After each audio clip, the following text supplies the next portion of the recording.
Good morning, good afternoon, good evening, wherever and whenever you are. My name is John, or Last Frontier Bricks, and this is my review of the LEGO Disney 100 Walt Disney Tribute Camera. It is set number 43230, comes with 811 pieces, including 5 minifigures, 3 of which are exclusive, and retails for $100. Of all the things LEGO has done to celebrate the Disney 100 anniversary, this is my favorite, bar none. Don't get me wrong, that Disney 100 minifigure line was fantastic, but I think this is going to top it. This thing looks just fantastic. The box art is beautiful with that beautiful white background with probably some pics. I'm pretty sure that's supposed to be pixie dust in the background. You got the Disney 100 logo on top, plus the main Disney logo down at the bottom right corner. It shows the camera in its full glory, along with all 5 minifigures. So that is the front box art. On the side, it shows a good look at the wonderful film strip piece. Nothing on this side. And then on the back, you can see the full dimensions of the set. It in the top right corner, 14.5 inches tall, 8.5 inches wide. Plus, shows off a lot of the features of the set. I can't wait to see this thing fully built. So, let's go ahead and get this thing open. Fortunately, it does do the tape, so you don't have to destroy the box to open it up if you don't want to. And this might be one of the ones I might want to keep hold on to. Most of the times with LEGO boxes, I prefer to just get rid of all this stuff. And just throw it out. I think all the stuffing in here is because this was a Christmas gift, and I think they were doing, my mom and brother were doing everything they could to make sure I couldn't figure out it was a Lego set. All right, anything else in here? Ooh, I got a funny feeling I know what's in the box. All right. So, alright, that's the unboxing. So we got 1, 2, 3, 4, 5, 6 bags of pieces. Here's our instruction manual. Let's go ahead and get that open. Let's see, is there any way to do this without? I don't think so. Yeah, there we go. Okay. Alright, there's our instruction manual. Don't see any stickers. That's nice. Alright, so here's our instruction manual. Oh, got the Disney logo in the back. Doesn't show off any other sets, which, to be honest, I'm kind of surprised of, considering the big Disney 100 thing going on.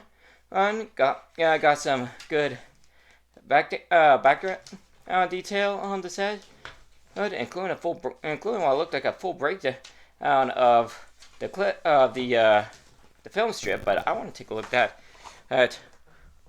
in person. So I got a funny feeling that's what's in the box. Indeed, it is. Now, this is my first time taking a look at the film strip, but let's go ahead to start off with this. This looks absolutely fantastic. So, what all scenes do we have here? So, we have Mickey and helm of Steamboat Willie. We have Snow White. There's Pinocchio and Jiminy Cricket, Mickey in his Fantasia outfit. We got Dumbo and Timothy J. Mouse and Bambi. That's which just happened to be 2 of the 3 exclusive minifigures. We have Cinderella and her fairy godmother. We have Alice and the Rose Forest. We have Maleficent in her dragon form from Sleeping Beauty. Arthur pulling the sword from the stone. We have Baloo and Mowgli from the Jungle Book. Robin Hood. There is Bernard and Miss Bianca from The Rescuers. Little Mermaid singing Part of Your World. We have the dance between Belle and the Beast from Beauty and the Beast. Oop. There we have Simba, Timon, and Pumbaa singing Hakuna Matata from The Lion King. We have Mulan and Mushu. There is Tiana from Princess and the Frog. Elsa from Frozen. And I believe those are 2 of our main characters from Encanto. One of a few movies on this list I haven't seen yet. Actually, I think it's the only one. Yeah, it's the only one on this thing I haven't seen yet. So that is a solid collection of movies from all 100 years of Disney. So this looks like it's going to be a fantastic set to build.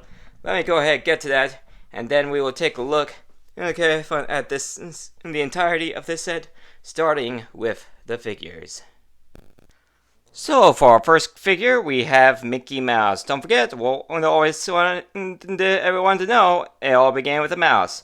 I thought it would be pretty cool to compare this to the other Mickeys similar to it. So this is the one that we get in the set. This is the one from the Lego Ideas Steamboat Willie, and this is the one from the Lego Disney Series 2 figures. Now honestly, I thought we were going to basically get the Steamboat Willie figure again with this set, just without that. But he's actually a bit of a cross between the two. Yeah, I thought we were going to get the metallic gray pants from the Lego Ideas figure. And you see with the Series 2 figure, he's in white pants. For this figure, he's actually somewhere in the middle. It's a regular paint, but it's gray. I really thought that they would bring back that Lego Ideas figure for this big 100th anniversary set. I mean, if they were going to bring it back for any set, this would be the set to do it, but they didn't. But as you can see, with the exception of the different colored pants, he's basically the same figure, of course, without the Steamboat Willie hat. Nothing too crazy on the back of the figure. Yeah, he is dual, as you saw. The legs are dual molded. And so, yeah, pretty solid, classic-looking Mickey minifigure. So before we move on to the next character, I thought it'd be fun to compare the Mickey from this set to the Disney 100 Fantasia Mickey that we got in the minifigure line. You can definitely see the change going on for Mickey in just only about less than 20 years, because maybe more about, because Mickey, less than 20 years, because Steamboat Willie came out in late 1920s and Fantasia was either 1940 or 1941, and it went through quite a bit of change from black and white to full color. And the big thing that changed with Fantasia was the first Mickey cartoon where Mickey had more accurate eyes, so you can see he's actually got pupils. Actually, the start of Fantasia was they wanted to. Mickey hadn't really made a lot of showing in it for a while, but when Fantasia was made, they wanted to update it and give a more modern, more realistic look for the eyes. But they, as they were doing that, it was like, we're not sure we can do this as like a short. Then they thought, well, what if we just bump up the idea of what became the Sorcerer's Apprentice, expand on that and make it a feature film. And then they greenlighted it, and that's how we got Fantasia. So, yeah, a little disappointed myself that I didn't bring that up in my review of the Lego Disney 100 figure line. Totally should have brought that up. But yeah, I thought it would be fun to just do a little comparison of the two versions of Mickey Mouse that we got with this Disney 100 Lego line. Alright, and our next figure is Minnie. Once again, we have this Minnie from this set in the middle. Over here we have the Steamboat Willie one, and here is the Disney Series 2. Once again, doesn't use the metallic gray on the skirt, but she is different in one way, but it's not in it's not like in any of the pieces, it's in her eyes. With both versions of the Steamboat Willie Minnie, the eyelashes are attached right to the eyes, whereas for this one, well, I don't really want to call it a unibrow, but I'm not really sure what else to call it. So the eyelashes are actually attached to like this unibrow at the top of her eyes. So nothing too different, but it is certainly noticeable. Okay, it is a certainly noticeable difference compared to the other two figures. Again, nothing really going on with the back, except for the fact that you can notice that the legs are dual molded. As you can see, I'm using the Amelia Earhart platform for this. I was going to do like a 2 by, I don't know, 2 by 10, 2 by 12 plate for this, but I couldn't really find anything, and I thought this would be a pretty good replacement. It being the easiest way to display all three versions of the figure in one hand. So yeah, that's why I'm using that. Anyway, so got that out of the way. Good solid rendition of Minnie. Definitely needed to be in this the 100th anniversary set. And next up, we have the figure that is tied with Walt Disney as my personal favorite in this set. We have an absolutely adorable version of Bambi. Very well done figure. I feel like the spots might be a bit big considering the scale of the figure, but props to LEGO to not only including the correct amount of spots, but putting them in basically the correct position. I like the fact that he's in this wide stance for the figure, kind of like early on in the movie where he's still kind of wobbly. So yeah, it makes it, like I said, it's super cute, and the wide stance just makes him look all the more cuter. Good detailing on the face with the eyes, the eyebrow, just a little bit of black on the ears, just teeny little nose and mouth. Nice little addition of a darker brown on the top of his head. And speaking of colors, you'll notice that you take a look in there, this guy, little rascal's actually dual molded, and with the light and medium nougat. So yeah, absolutely adorable figure, wonderful addition to this set. I think Walt would be happy that this little guy is in here. It has been said that by quite a few people, including those who worked at Walt Disney when Bambi was made, and the fact that Bambi is probably Walt Disney's favorite movie ever made, and I can absolutely understand why. That movie is absolutely gorgeous, even with that movie being 81 years old as of the release of this set, probably closing in on 82 now that we're in 2024. But yeah, I have a feeling, not only with that fact, with Bambi being Walt's favorite movie, and a fact that I'm going to be bringing up later on in this review, that Bambi's inclusion in this set was not random. It wasn't simply because Disney knew that this was a character that we would love to get our hands on. His addition was absolutely planned, and they just knocked him out of the park. This is a wonderful addition to LEGO minifigures in general, and was certainly the LEGO Disney collection. I don't think LEGO or Disney could have done better. And for figure number 4, we have another lovable classic Disney character. We have Dumbo. Absolutely, once again, looking absolutely adorable. Well done on the large ears and those big eyes. One thing you notice about this guy is he is also dual moded. You know, I've got the main body, and then in the gray, and then we've got the clown neck attachment in red, which, as I said, dual molded. I won't be, and part of me kind of wonders if the hat on top might also be dual molded, or if that's just part of the gray and it was just painted yellow. But either way, certainly not as detailed as the Bambi figure, but then again, he didn't really need to be either. And also, you'll notice there's a little hole in his trunk. I tried putting on like the large firepiece, but that piece is way too big. But if you take the smaller firepiece, like from like the fireplaces from the LEGO Amphran calendars I did reviews on, that actually goes in pretty well. There we go. So if Lego ever did like this piece in like translucent and trans blue or white, you could totally say he's just spewing some water out of his trunk, unlike the scene where his mom gives him a bath. So yeah, cute little guy. Again, another wonderful addition to Lego minifigures and the Lego Disney line.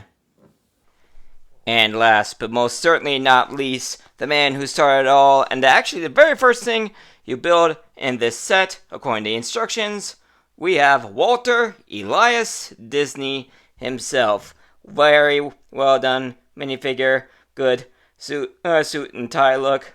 Looks very much like what you see on like the Walt Disney serials, like the Walt Disney Presents that would show up on Disney Channel. Do like that nice little smirk on his face. One thing I will have to say is every time I saw an image of Walt Disney, he was always smiling. So so that look definitely looks good for him. Good choice on the hairpiece. I don't know whose hair that is, but it certainly looks good. And he actually does have an alternate face with an even bigger smile on his face. So, a solid figure for a very well-renowned person. Oh, and I almost forgot to mention, he does come with a couple very fitting accessories. First off, we have this little pen here. I'm not sure if that's dual molded or if it's just part of it is painted in the dark gray, but certainly it looks good. And second, a very fitting one for Walt Disney himself. We have a 2x2 tile of a drawing of Steamboat Willie Mickey, and that just pops right into his hand. And that will actually come into play in one of the features in the camera coming up. So before we get to the camera itself, we have a nice little side build here / display stand for all our minifigures. As you see, they fit on there pretty well, but since we've already taken a look at those guys, we'll take these off. You notice, first off, the display piece is a little film clapper, but what it really is a little display plaque for quite a very impactful invention that Walt Disney Pictures made. That is the microplane camera, and this has quite the history with Disney. This thing was first made in 1937, tested out on a short film called The Old Mill, and then would later be used for most of their feature films, starting off with Snow White and going all the way to the last and newest film they made was the classic animated version of The Little Mermaid. So quite the history with this thing, and in fact, in one of those serials I was talking about with Walt Disney, made in 1957 called the Tricks of the Trade, that basically Walt goes over everything they use said to make the Disney movies, and one of those segments was on the multiplane camera. Basically, everything you could want to know about this thing, what it is, what it does, how it works, why they made it in the first place, basically all scrunched down to about 7.5 minutes, and that video, that specific section of the video on the multiplane camera is on YouTube. I'll make sure to leave a link to that video in the description of this one. But basically what it does is notice these multiple levels. Each one of these has a section of a image, and the idea is they each it was supposed to give an idea of depth for distance shots. So let's see if I can get this on camera. Get this. There we go. That actually looks pretty good. So yeah, actually there's actually three images here. The first one you see is the first bit of road along with the trees and fence. The second image is the house on the hill with a little bit more road. Plus the hills behind it. And then the last image is the the sky and the moon. So it's actually three separate three sections of one image to give one image to give a realistic to give a realistic look of death. So yeah, very cool. Very cool piece of technology that Disney Pictures made that pretty much revolutionized animated pictures from then on. Because until that point, um, basically, the characters in the cartoons were able to move around and have a sense of depth, but the world they lived in felt and looked pretty flat. So this camera gave an idea, a good idea, a depth perception. Speaking of which, one of those movies, like I said, just happened to be Bambi, which is one of the reasons why I think Bambi's inclusion in the set was not random. In fact, in that same video clip I was talking about that shows what this thing is, one is that they showed using the microplane camera for that opening pan shot of the forest in Bambi right after the opening credits. This thing is very much a key to the Disney films and the Lego designer sense. That since this set is supposed to be a tribute to Walt Disney, they had to find some way to add that into it, and I'm glad they did. Alright, and here is the fully built camera itself, right next to the box it came out of. And as you can see, it's actually a pretty good height. It's almost as tall as the box it came in. So it's a pretty good height.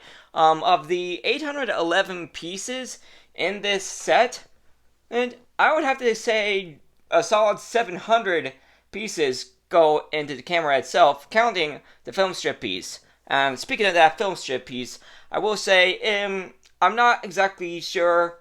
I've tried getting it to have the nice flow here you see on the box, but what I got here is about as close as I can get.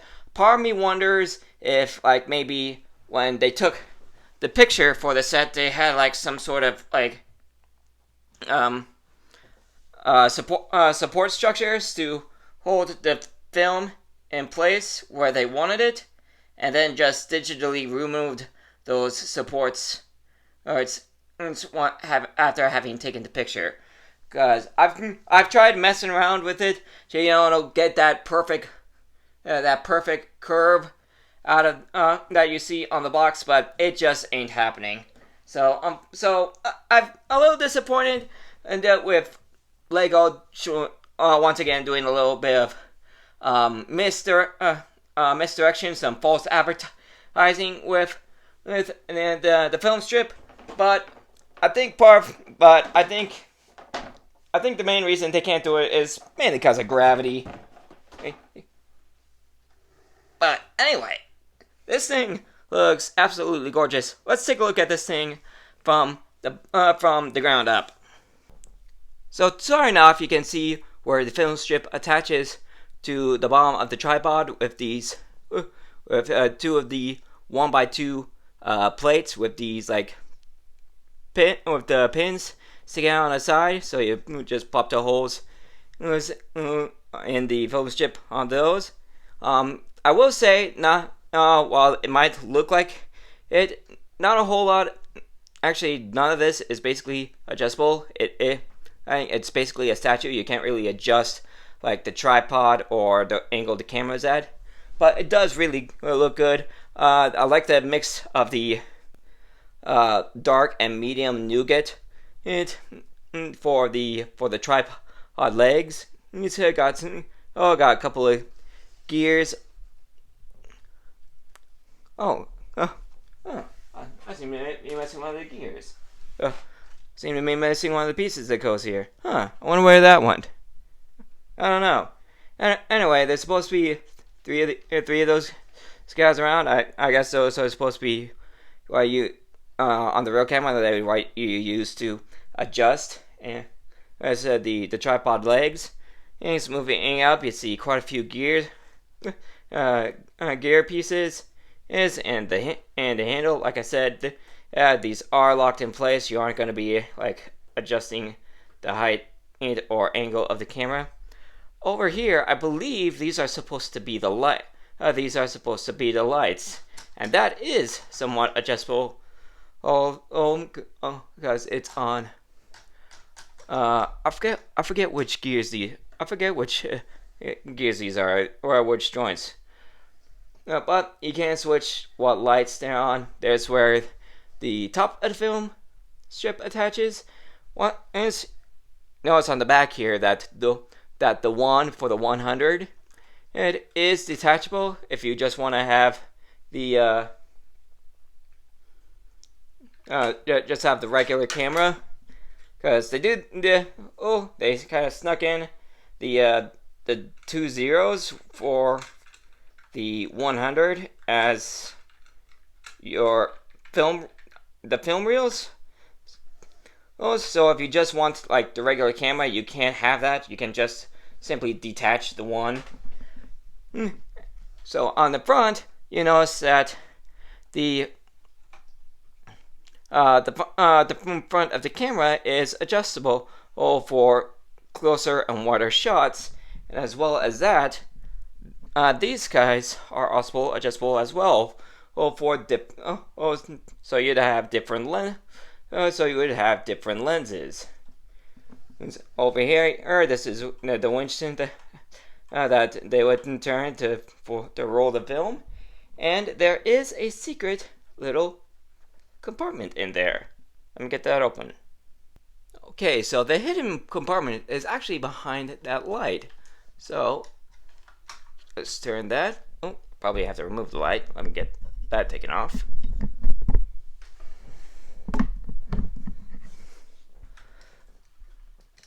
There we go. Whoop. There's a little some off there. And there's our unhinged joints. And if I can get my light in there, there you go. You can kind of see it. There's a little hidden office there for Walt. Got a little seat. Got a little seat there in dark green, and a table. That you can put the Mickey picture on.